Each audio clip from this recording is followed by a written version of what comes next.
Hi అండి. అందరికీ నమస్కారం. Welcome back to my channel. ఈ వీడియోలో ఇప్పుడే అందిన వార్త పెన్షనర్లకి గమనిక డిసెంబర్ 1 చెల్లింపు.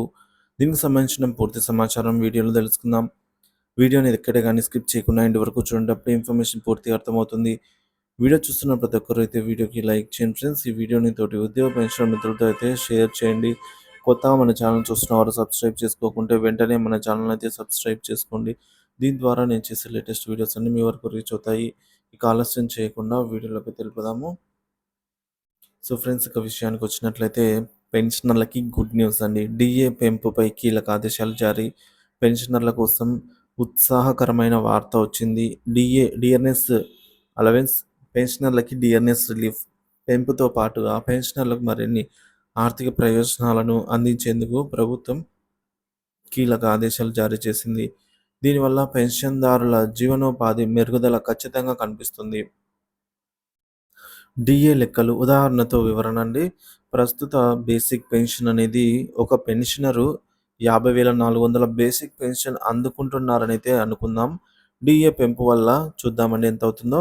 50% డిఆర్ఎస్ రిలీఫ్ ప్రకారంగా పెన్షనర్కు 25,200 రూపాయలు అదనంగా రావడం జరుగుతుంది.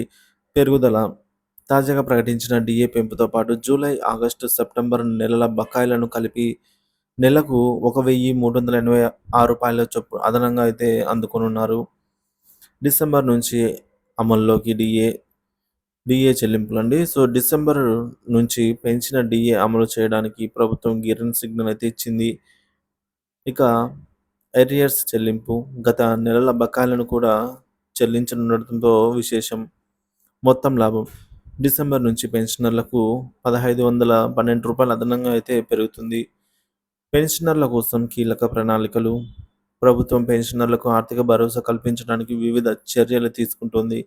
డిఏ పెంపు పెన్షన్ను అందిస్తున్న ప్రతి ఒక్కరికి జీవన వ్యయాలను తగ్గించడానికి డిఏ పెంపు దోహదపడుతుంది. బకాయిల చెల్లింపు జూలై, సెప్టెంబర్ నెలల ఎరియర్స్ చెల్లింపు ఆధారంగా చాలా మందికి ఉపశమనం కలిగించనుంది. ఆర్థిక భరోసా ఈ చర్యల వల్ల పెన్షనర్లకు ఆర్థిక స్తోమత మెరుగవుతుంది. ఇది ముఖ్యంగా రిటైర్ ఉద్యోగుల ఆరోగ్యం మరియు అవసరాలకు అనుగుణంగా అయితే ఉంటుంది. ప్రభుత్వ నిర్ణయాల వెనుక ఉద్దేశం పెన్షనర్లకి గౌరవం చూపుతూ వారి ఆర్థిక పరిస్థితిలో మెరుగుదల సాధించడానికి ప్రభుత్వం ఈ చర్యలు చేపట్టింది. డిఆర్ఎస్ అలవెన్స్ వృద్ధితో పెన్షనర్లకు వృద్ధి చెందిన ధరల ప్రభావాన్ని తగ్గించడానికి ఈ నిధులు ఉపయోగపడతాయి. పెన్షనర్లకు సంబంధించి ఈ ఆదేశాలు ఆనందంలో పెన్షనర్లు. ఈ ఆదేశాలతో లక్షలాది మంది పెన్షనర్లు సంతోషం వ్యక్తం చేస్తున్నారు. బకాయిల చెల్లింపుతో పాటు అదనంగా వచ్చే డబ్బు వారి జీవితాల్లో చాలా ఉపయోగకరంగా ఉంటుందని వారు భావిస్తున్నారు.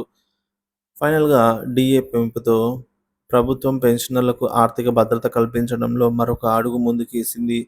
ఇది కేవలం పెన్షనర్లకు మాత్రమే కాకుండా ఆర్థిక రంగంలో స్థిరత్వానికి కూడా తోడ్పాటును అందించగల నిర్ణయం. ఇకపై వచ్చే నెలలో ఈ నిర్ణయాల అమలు వల్ల పెన్షనర్లకు మరింత ఉపశమనం లభించనుంది. సో ఈ టాపిక్ పైన మీ అభిప్రాయాలు, మీ నిర్ణయం పెన్షనర్లకు ఈ నిర్ణయం అంతా ఎంతవరకు ఉపయోగకరంగా ఉంటుందో మీరు ఎలా భావిస్తున్నారు అనే దాన్ని అయితే కామెంట్ ద్వారా తెలియజేయండి. Thank you for watching this video.